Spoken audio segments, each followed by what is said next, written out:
শোনো তুমি আরেকটাতে যাও, হ্যাঁ বসে দাও।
তো রক্ত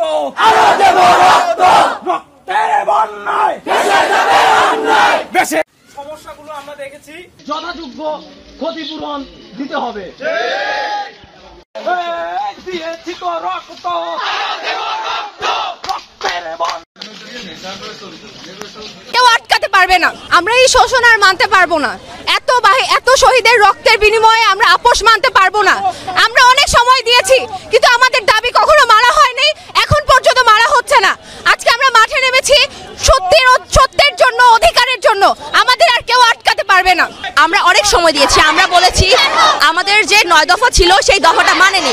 এখন আমাদের একটাই দফা, এক দফা এক দাবি। আমাদের যে ভাই বোনেরা মরেছে তাদের বিচার চাই, তাদের যে হত্যা করা হয়েছে বিচার চাই। আবার সবসময় বলা হচ্ছে যে এগুলো হচ্ছে ছাত্র জনতা সহিংসতা করতেছে। ছাত্র কখনোই সহিংসতা করতেছে না, আপনারা ভিডিও দেখতেছেন, সব সময় দেখা যাচ্ছে।